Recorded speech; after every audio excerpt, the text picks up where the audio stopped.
Hi friends, मैं नीरज पांडे। आप देख रहे हैं यूट्यूब चैनल नीरज विद मैथजीएस। आज मैं चर्चा करने वाला हूं शोषण के विरुद्ध अधिकार और अगला धार्मिक स्वतंत्रता का अधिकार। ये दो चीजें मैं आज चर्चा करूंगा। अभी तक मैं आपको समता का अधिकार और स्वतंत्रता का अधिकार बता चुका हूं। अब इसके बाद अगला आपका तीसरा और चौथा जो मौलिक अधिकार मिला है आपको, उसको मैं चर्चा करूंगा। आप जैसा कि मित्रों, आपको मैं मौलिक अधिकार में दो अधिकार आपको बता चुका हूं, समता का अधिकार अनुच्छेद 14 से 18 और स्वतंत्रता का अधिकार अनुच्छेद 19 से 22। अब उसके बाद मैं चर्चा करूंगा शोषण के विरुद्ध अधिकार 23 और 24 में क्या क्या बातें करी गई हैं, और धार्मिक स्वतंत्रता का अधिकार, धर्म से कैसे कैसे आपको धर्म के बारे में स्वतंत्रता है। ये अनुच्छेद आप देखेंगे तो 25, 26, 27 और 28 में इसका वर्णन किया गया है और इसकी मैं बृहद चर्चा यहां करूंगा। बच्चों देखिए मित्रों, अगर आपको मेरा सेशन अच्छा लगता है तो आप लाइक कीजिए, शेयर कीजिए और उन मित्रों से कहना है जो अभी तक मेरे चैनल को सब्सक्राइब नहीं किए हैं, सब्सक्राइब करें, और जो मेरे चैनल पर पहली बार विजिट कर रहे हैं वो सब्सक्राइब के साथ साथ लाइक, शेयर और कमेंट भी करें, क्योंकि आपके कमेंट पढ़ के हमें एक प्रकार की सकारात्मक ऊर्जा का संचार मेरे जीवन में होता है।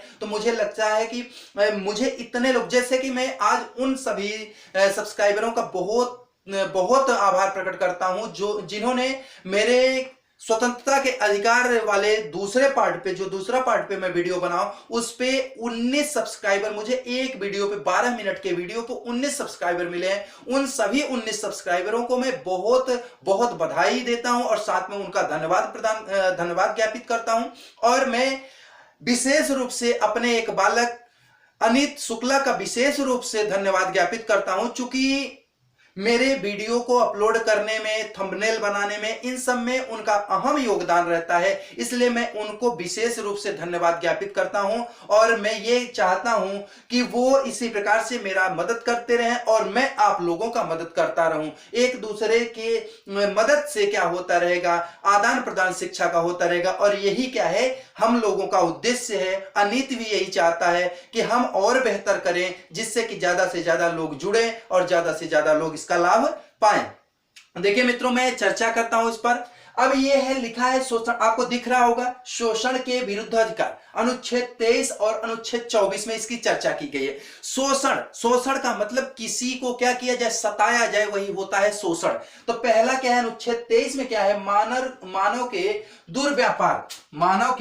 दुर्व्यापार और बलात् श्रम का प्रतिषेध।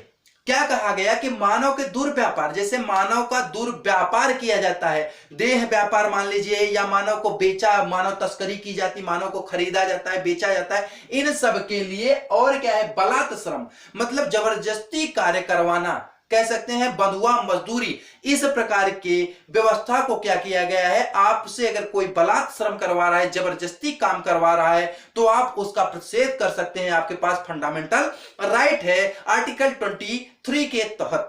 और अगर आपके साथ कोई, जैसे देह व्यापार बच्चों आप समझते होंगे, जैसे किसी लड़कियों को कोठा पे ले जाकर के रेड लाइट एरिया में ले जाते हैं और उसके साथ फिर उस बच्ची को अनैतिक संबंध बनाने के लिए जोर जबरदस्ती किया जाता है उसके साथ, तो वह अगर नहीं चाहती तो अपने फंडामेंटल राइट के तहत सुप्रीम कोर्ट, हाई कोर्ट जा सकती है और वह उन सब कार्यों से बच सकती है। अगला बात देखें, दुर्व्यापार, देह व्यापार भी क्या है, उसको बेचा जा रहा है, और या फिर आदमियों को ही डायरेक्ट बेचा जाए, खरीदा जाए। खरीद फरोख्त की बातें अगर की जाती हैं तो वह आर्टिकल 23 के तहत, अनुच्छेद 23 के तहत आपको अधिकार प्राप्त है कि अगर आपको कोई खरीद बेच रहा है तो आप सुप्रीम कोर्ट जा सकते हैं, या कोई बच्ची है उसको बच्चा है देह व्यापार करने के लिए उसको ढकेला जा रहा है तो भी वह आर्टिकल 23 के तहत सुप्रीम कोर्ट जा सकता है, या फिर किसी व्यक्ति से बलात् श्रम करवाया जा रहा है, जबरदस्ती कोई कार्य करवाया जा रहा है, तो भी वह क्या कर सकता है, कह सकता है मेरा फंडामेंटल राइट है, मैं नहीं करूंगा। ये आपको अनुच्छेद 23 में इसका वर्णन किया गया। अनुच्छेद 24 में कहा गया है बालकों के नियोजन का प्रतिषेध। जैसे 14 साल का अगर बालक हो, अब 1 साल का बालक तो कार्य करेगा नहीं, तो यह माना जाता है, इसमें लिखा गया 14 साल से कम, 14 साल से कम। अब कह सकते हैं कि कोई कहे कि इसका लिमिट नीचे वाला क्या है, 0 साल, 1 साल, 2 साल, नहीं, कुल मिलाकर के 14 साल से जो कम बच्चे हों, 14 साल से कम बच्चे हों, उनसे आप श्रम नहीं करवा सकते, नियोजित नहीं कर सकते किसी कंपनी फैक्ट्री में, उसको जोखिम कार्य में उसको संलग्न नहीं कर सकते। अगर आप इसको संलग्न 14 साल के बच्चे, 14 साल से कम उम्र के बच्चे को अगर आप किसी फैक्ट्री में, किसी कंपनी में या किसी जोखिम भरे काम में उसको आप लगाते हैं और पैसे पर कह सकते हैं नियोजित करते हैं, पैसे पर कह दें, जैसे मान लीजिए समरसेबुल का नीचे का वो पूरा फाउंडेशन बना है, किसी बच्चे को बोल दो नीचे जाकर के पाइप गिरी है उसको निकाल के लाओ और रस्सी में बांध के उसको नीचे जा रहे हैं, पैसे पे वो बच्चा काम कर रहा है, लेकिन उसमें जोखिम भरा है, वो बच्चा नीचे उसकी डेथ भी हो सकती है। इसलिए अगर आप ऐसा कार्य करते हैं तो आपको दंड मिलेगा और उस बच्चे के पास यह अधिकार है, वह चाहे तो यह कार्य न करे, ठुकरा सकता है। लेकिन अगर ऐसा कार्य करते हुए कोई व्यक्ति पकड़ा जाता है, 14 साल से कम बच्चे से जोखिम भरा कार्य करवाएगा, तो वह दंडनीय अपराधी कहलाएगा, उसको दंड मिलने निश्चित है। इतना आपको समझ में आया होगा। अगर समझ में आ रहा है तो मित्रों लाइक कीजिए, शेयर कीजिए, कमेंट कीजिए, आपको कैसा लग रहा है मेरा वीडियो। देखिए मैं ये नहीं कहता हूं कि सिर्फ आप मेरे लिए चाटुकारिता ही करें, या ऐसा नहीं कि मैं गलत अगर पढ़ा रहा हूं या मैं गलत बोल रहा हूं तो आप ऐसा न लिखें। अगर आपको जहां गलत लगता हो वहां आप कमेंट करें, खूब करें, क्योंकि इससे क्या होगा कि मुझ में भी सुधार होगा। कहीं ना कहीं अगर मैं मान लीजिए गलतियां कर रहा हूं तो उसको मैं दोहराऊंगा नहीं। लेकिन अगर आप लोग सिर्फ जी sir, yes sir, good sir, very good sir, ऐसा कमेंट बहुत मिलता है पढ़ने को, इतना मिलेगा तो कहीं ना कहीं मुझे लगेगा मैं बहुत बेस्ट दे रहा हूं। लेकिन अगर आप कुछ कमेंट ऐसे करते हैं कि यहां पे कुछ कमियां हैं, उसको मैं सुधार करूंगा। तो देखिए क्या है कि ये नहीं कि अब आप लोग गलत कर रहे हैं कि सही को भी बोले कि ये गलत है, लेकिन आप पढ़ लें, उसके बारे में और डिटेल जानकारी कहीं से ले लें। यदि आपको लगे कि मैं गलत बोला हूं या मैं यहां बोलना चाहिए ये दिया हूं, तो आप कमेंट कर सकते हैं। और इससे क्या होगा, मुझ में भी सुधार होगा और जो मेरे से बच्चे पढ़ते हैं उनको गलत मैसेज कभी नहीं जाएगा। इससे मैं ये मानता हूं कि आप मेरे बुराई करने वाले व्यक्ति नहीं है, मेरे निंदक नहीं है, बल्कि आप क्या है, मेरे साथ साथ उन सभी बच्चों के समर्थक और प्रियजन हैं जो मेरे से पढ़ते हैं। क्योंकि मान लीजिए मैं यहां लिखा हूं 14 साल से कम बच्चे, लेकिन बोल रहा हूं 14 साल से अधिक बच्चे, और यही मैसेज जाएगा तो बच्चे तो यही जानेंगे 14 साल से अधिक बच्चों को काम नहीं करने का नियोजित नहीं किया जा सकता, लेकिन होना चाहिए 14 साल से कम। अगर आपको यह जानकारी है कि मैं गलत बोला तो आप कमेंट कर सकते हैं, मैं उस चीज को और देखूंगा, अगर कहीं ऐसा लगेगा तो उसको सुधार करूंगा या दूसरा कुछ विकल्प ढूंढूंगा। तो देखिए मित्रों, आपका कर्तव्य होता है कि आप भी सहयोग दें ज्यादा से ज्यादा इस चैनल को बढ़ाने में और शिक्षा को ज्यादा से ज्यादा लोगों तक पहुंचाने में। अब इतना, आई होप आपको अच्छा लगा होगा। ये आपको अच्छा लग रहा है, मैं आगे कंटिन्यू करता हूं। अगला आपका चौथा अधिकार जो है मौलिक अधिकार, वह क्या कहता है, धार्मिक स्वतंत्रता का अधिकार। आपको धर्म के लिए बहुत प्रकार की स्वतंत्रताएं मिली है, जिनको 4 अनुच्छेदों में वर्णित किया गया है। पहला अनुच्छेद 25, दूसरा 26, तीसरा 27 और चौथा 28 में वर्णन किया गया। तो इसमें देखिए मित्रों, बात क्या करी गई है, अनुच्छेद 25 एक कहें तो उसमें क्या है, अंतःकरण की और धर्म के अबाध रूप से मानने, आचरण करने और क्या है उसका प्रचार करने के लिए हमें स्वतंत्रता है या अधिकार प्राप्त है। हम किसी भी धर्म को मान सकते हैं, हम अपने अंतःकरण में किसी भी धर्म को मान सकते हैं, हम किसी भी धर्म का प्रचार कर सकते हैं, हम किसी धर्म को क्या कर सकते हैं, उसका प्रसार कर सकते हैं, आचरण कर सकते हैं, धर्म के अनुसार आचरण कर सकते हैं, अबाध रूप से क्या कर सकते हैं, उसको मान सकते हैं। ये सारी बातें किसमें होती हैं, अनुच्छेद 25(1) में। लेकिन ये अंतःकरण में आप माने, कोई बुराई नहीं है, आप खूब माने कि मैं मानता हूं, मैं हिंदू धर्म का हूं, मुझे गर्व है मैं हिंदू हूं। तो ये नहीं है कि मैं हिंदू हूं तो मैं मुस्लिम को गाली दूंगा, मैं सिख को गाली दूंगा, मैं ईसाई को गाली दूंगा, मैं बौद्धिस्ट को गाली दूंगा, मैं किसी जैनिस्ट को गाली दूंगा। मैं किसी को गाली नहीं दे सकता, मैं किसी धर्म को बुरा नहीं कह सकता। बस ये है कि मैं हिंदू धर्म का अनुयायी हूं, हिंदू धर्म में पैदा हुआ हूं, तो मैं हिंदू धर्म मानूंगा, हिंदू धर्म का प्रचार करूंगा, प्रसार करूंगा, उसका जाकर के मैं क्या करूंगा, आचरण करूंगा, लेकिन मैं किसी अन्य को ठेस नहीं पहुंचाऊंगा। ये होना चाहिए। ये नहीं कि आप जो मानते हैं उसके विपक्ष दूसरे को क्या करे, ठेस पहुंचाए, ऐसा कार्य नहीं करना। इसके लिए देखिए 25(2) भी बनाया गया है, अनुच्छेद 25(2), उसमें लिखा गया है कि 25(1) में जो कही गई बातें हैं उनमें युक्त निर्बंधन भी लगाया गया है, रीजनेबल रिस्ट्रिक्शंस। मतलब क्या है कि आपको इसमें कई सारी चीजें ऐसा भी कहा गया है कि आप जो 25 में है उसमें आप ऐसा कार्य नहीं कर सकते जिससे किसी को ठेस पहुंचे। आप अपना धर्म मान रहे हैं, ठीक है, लेकिन ऐसा नहीं कि आप किसी की दूसरे धर्म को ठुकराएं या दूसरे धर्म की अवहेलना करें, ऐसा नहीं।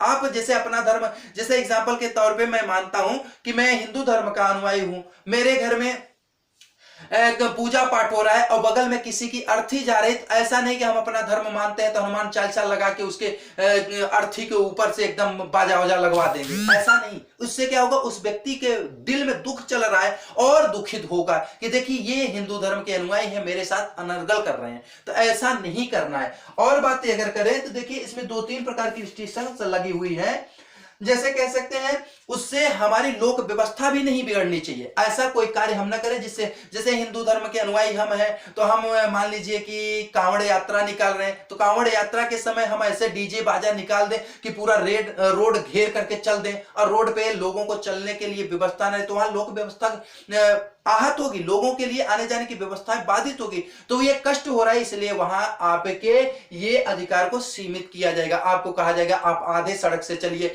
या ऐसा स्थिति बनेगी कि वहां आधा नहीं, आपको थोड़ा भी जगह नहीं दिया जाएगा तो आपके ऊपर वो भी रिस्ट्रिक्शंस लगा दिए जाएंगे कि आप कांवड़ यात्रा यहां से नहीं निकाल सकते, अगर स्थिति वहां गंभीर दिखी तो देखिए आप वही मार सकते हैं, वही अधिकार आपके पास है जहां पर किसी को नुकसान न हो, किसी को ठेस न पहुंचे, किसी के लिए आप गलत न सोचें, तब तक आपकी स्वतंत्रता। और जहां ऐसा कुछ होता है वहां पे ये आपकी स्वतंत्रता कम की जाएगी, वहां रिस्ट्रिक्शंस लगाए जाएंगे, वहां पे क्या क्या रह जाएगा, निर्बंधन लगाया जाएगा। यह चीज आपको समझ आया। अब देखते हैं अनुच्छेद 26, धार्मिक कार्यों के प्रबंधन की स्वतंत्रता। जैसे एग्जाम्पल के तौर पे बालाजी एक ट्रस्ट है, बालाजी मंदिर, तिरुपति बालाजी मंदिर है, उसका एक ट्रस्ट बना हुआ है, वह ट्रस्ट क्या कर सकता है, धार्मिक कार्यों का प्रबंधन, अपने मंदिर के लिए प्रबंधन के लिए वह कुछ भी व्यवस्था बना सकता है। उसको कैसे कैसे प्रबंधित करना है उसके लिए वह धार्मिक मतलब अनुच्छेद 26 के तहत उसको धर्म को प्रबंधित करने का अधिकार प्राप्त है। जैसे कोई ट्रस्ट होता है, धार्मिक ट्रस्ट है, जैसे श्राइन बोर्ड है, साईं बाबा का, शिरडी साईं बाबा का मंदिर का श्राइन बोर्ड बना है, वह क्या करेगा, अपने उस मंदिर के लिए प्रबंधन कर सकता है, उसको क्या है, अनुच्छेद 26 के तहत अधिकार प्राप्त है मित्रों। अब आगे है अनुच्छेद 27, यहां क्या कह रहे हैं, किसी भी धर्म को कर न देने की व्यवस्था या स्वतंत्रता। जैसे कोई धर्म है जो कि सरकार कोई धर्म के लिए कुछ निश्चित किया गया कि इतना इतना देना है, लेकिन किसी धर्म के पोषण के लिए ऐसा नहीं कहा जा सकता कि सरकार हम पर बोझ नहीं लाद सकती कि हम उस धर्म के उत्थान के लिए, उस धर्म के पोषण के लिए हम इतना कर देंगे, ऐसा नहीं है। हम शुल्क दे सकते हैं, एक प्रकार का मदद कर सकते हैं, हमारी स्वेच्छा है तो हम मदद कर सकते हैं, लेकिन हम उसके लिए कर नहीं देंगे, हमारा ये अधिकार है। जैसे मैं किसी धर्म के उत्थान के लिए, कोई धर्म दबा हुआ है उसके उत्थान के लिए सरकार हम पर थोप नहीं सकती कि आप जितने यहाँ के लोग हैं वो सारी जनता पैसा देगी, वो भी पैसा इस रूप में देगी, कर अनिवार्य कर नहीं कर सकती, चंदा के रूप में कर सकती है, हमारी स्वेच्छा है, हमारे पास है तो हम दे सकते हैं, और नहीं है या है भी हम नहीं देना चाहते तो नहीं देंगे, ये मेरे पास अधिकार है। ये आर्टिकल 27 हमें अधिकार देता है कि किसी भी धर्म के उत्थान के लिए हम उसको कर देने के लिए बाध्य नहीं है, हम देंगे, उसका उत्थान करेंगे मानवता के नाते, इंसानियत के नाते, लेकिन हम बाध्यता के नाते नहीं करेंगे, हम बाध्य नहीं, किसी सरकार से हमें डर के वहां कर देने की आवश्यकता नहीं है, या कर देने के लिए कोई सरकार हमको बाध्य नहीं कर सकती। अगर करती है तो हम सुप्रीम कोर्ट उसके खिलाफ जा सकते हैं कि हमारा फंडामेंटल राइट कहता है कि हम धर्म की स्वतंत्रता है, आर्टिकल 27 के तहत हमें यह अधिकार मिला है कि हम किसी भी धर्म के उत्थान के लिए, उसके पोषण के लिए हम कर देने के लिए बाध्य नहीं है, फिर भी सरकार हम पर बोझा लाद रही, इसलिए हमें क्या है कि हम आपके समक्ष आए हैं, आप मेरा क्या करें, निर्णय करें, तो वह है सुप्रीम कोर्ट भी कहेगा भैया ये तो सही कर रहा है, ये नहीं देना चाहता तो आप जबरदस्ती नहीं ले सकते। अगला क्या है, अनुच्छेद 28, शिक्षण संस्थानों में धार्मिक शिक्षा न प्राप्त करने की स्वतंत्रता। जैसे मान लीजिए कोई भी सरकार द्वारा पोषित संस्था है, शिक्षण संस्थान है। उसमें क्या है, कोई धार्मिक, मान लीजिए कि एग्जाम्पल के तौर पे हम पंडित जी हैं, हम किसी विद्यालय के प्रिंसिपल हो जाते हैं और मेरे विद्यालय में हिंदू, मुस्लिम, सिख, ईसाई सभी बच्चे पढ़ते हैं और मैं क्या करूं, हिंदू धर्म के होने के नाते, पंडित जी होने के नाते मेरा धर्म में बहुत बड़ा आस्था है, तो हम क्या कराएं, अपने विद्यालय में एक भागवत का प्रवचन करवाएं और भागवत का उपदेशक लेके आए कहीं से, वो उपदेश दे और हम अन्य धर्म के बच्चों से कहें कि आपको मानना अनिवार्य है, तो वो बच्चे आर्टिकल 28 के तहत ये कह सकते हैं कि सर मैं मानने के लिए बाध्य नहीं हूं, मैं इस धर्म को या इस उपदेश को सुनना नहीं चाहता हूं, वह स्वतंत्र है, नहीं सुनेगा। मैं उसको बाध्य नहीं कर सकता, अगर मैं बाध्य करूंगा तो मुझे दंड मिलेगा। मैं बाध्य नहीं, भले भी एज ए प्रिंसिपल मैं हूं वहां का, लेकिन मैं उसको बाध्य नहीं कर सकता। वह स्वेच्छा से सुनना चाहे तो सुने, नहीं सुनना चाहे तो नहीं सुने। वही लागू होता है, कोई किसी मदरसा है, सरकारी वित्त पोषित मदरसा है, वहां बच्चा पढ़ रहा है तो जरूरी नहीं है, अगर मान लीजिए वहां बच्चे पढ़ रहे हैं, सारे विषय वहां चल रहे हैं, तो वो नहीं कोई कह दे कि कलमा पढ़ो, कोई ये पढ़ो, तो उसमें जरूरी नहीं कि वह बच्चा पढ़े, उसकी इच्छा है तो पढ़े, नहीं इच्छा है तो मत पढ़े।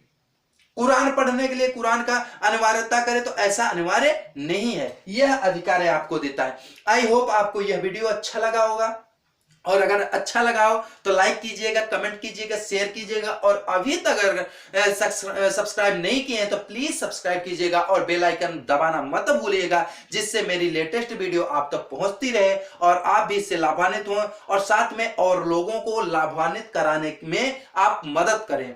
और मैं अगले नेक्स्ट डे आपको संविधान का उपचार बताऊंगा और नेक्स्ट और वीडियो जो मुझे लगेगा कि महत्वपूर्ण है बीएड एंट्रेंस एग्जाम के व्यू से, वो मैं आपको नेक्स्ट डे लेके आऊंगा। तब तक के लिए सभी मित्रों को good night, bye bye, take care.